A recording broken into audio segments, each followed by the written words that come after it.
populaire contre les traités européens et qu'un rapport de force se manifeste à l'échelle de l'Europe. Je n'ai pas trop d'illusions sur l'écoute que nous aurons de la part des puissants et des importants qui n'ont rien eu à faire du martyre du peuple grec et des 12 grèves générales qui s'y sont déroulées. Pas davantage que les 3 ou 4 qui ont eu lieu en Espagne. Mais nous nous fortifions au combat. Et d'étape en étape, nous apprenons à détester cette direction politique de l'Europe, ceux qui l'incarnent, et la politique de l'austérité. Et donc les gens mûrissent, comprennent. Au début, ils avaient peur quand ils voyaient ce qui se passait en Grèce. Ils se disaient, pourvu que ça ne nous arrive pas, ils rentraient la tête dans les épaules et ils serraient les dents. Et maintenant, ils se disent, ah non, nous ne nous laisserons pas faire. Voilà le sentiment que nous travaillons.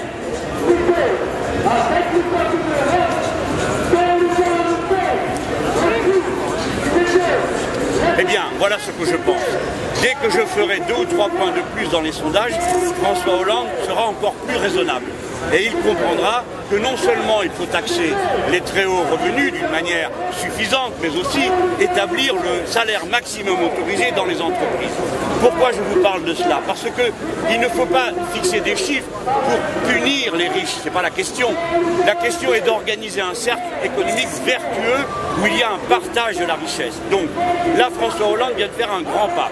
Il a décidé de taxer à 75% tout ce qui dépasse 1 million. Eh bien, c'est un bon pas dans notre direction. Il faut qu'il affine la mécanique parce qu'il a inventé un système où il y a une très haute marge entre 45%, la dernière tranche, et 75%, la dernière qu'il vient d'inventer. Et donc, nous proposons qu'il y en ait 14. Et comment calcule-t-on? Il ne faut pas dire un chiffre comme ça, 1 million. Pourquoi 1 million? Nous avons un chiffre qui est de dire jamais un rapport plus grand que de 1 à 20, que ce soit pour les salaires ou pour les revenus.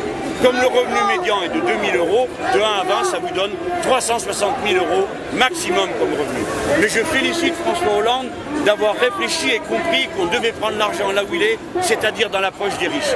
Il ne reste plus maintenant qu'à faire passer à la caisse les revenus du capital, comme nous le proposons, et d'établir un registre d'impôts assez étalé pour que tout le monde soit mis à contribution, sans écraser la classe moyenne, évidemment.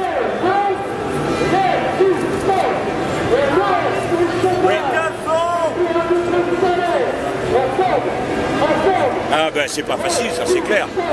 La pensée de gauche dans les milieux agricoles, elle existe à travers des organisations, mais surtout dans les milieux de la paysannerie, la petite paysannerie. Celle-là est plutôt de notre côté à gauche et historiquement elle a toujours été. Mais je ne vais pas raconter d'histoire. La paysannerie dominée par l'agro-business, elle n'est pas de notre côté. Et comme c'est eux qui font la pluie et le beau temps, si j'ose dire, eh bien on nous regarde un peu en biais. Mais nos amis sur le terrain se battent très bien.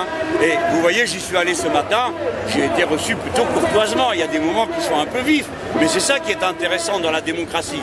C'est pas qu'on soit tous d'accord, c'est qu'ayant des points de vue différents, on discute, on s'écoute, on s'entend. Moi, ce que je veux dire aux paysans, si vous êtes assez bêtes pour vous remettre dans les mains de Sarkozy, n'allez pas après pleurer sur votre sort.